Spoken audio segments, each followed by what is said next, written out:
ओम गणेशाय नमः।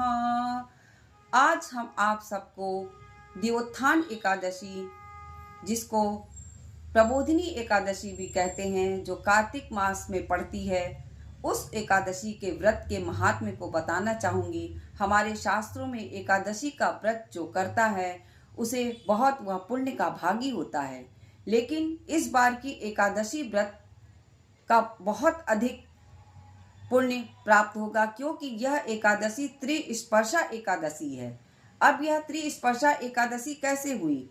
क्योंकि लोगों में बहुत संशय है इस बार कि एकादशी का व्रत हम 1 नवंबर को रखें कि 2 नवंबर को रखें।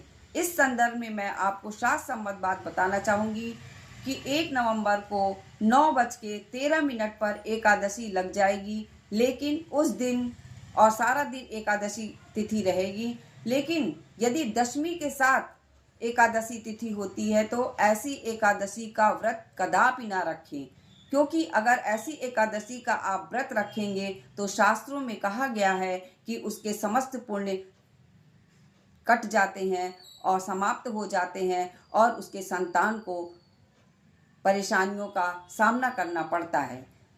एकादशी का व्रत हमेशा द्वादशी युक्त एकादशी का व्रत रखना चाहिए, जो कि 2 तारीख को सुबह 7:33 तक एकादशी तिथि है। उसके बाद द्वादशी तिथि लग जाएगी और 2 तारीख की रात को 5:08 तक द्वादशी तिथि रहेगी। उसके बाद त्रयोदशी सूर्योदय से पहले ही लग जाएगी, क्योंकि 6:34 पर सूर्योदय का समय है 3 तारीख को। तो ऐसे 3 तिथियों का स्पर्श हो रहा है इस बार, इसलिए इस एकादशी को हम त्रिस्पर्शा एकादशी कहते हैं। इस एकादशी के व्रत को जो लोग नहीं भी एकादशी का व्रत रखते हैं अवश्य रखें, क्योंकि यह कभी कदाप जो है यह एकादशी ऐसी त्रिस्पर्शा एकादशी का व्रत आदमी को करने का सौभाग्य प्राप्त होता है। यदि आप इस एकादशी का व्रत कहते हैं तो 3 मनवंतर तक जो नित्य गंगा स्नान करता है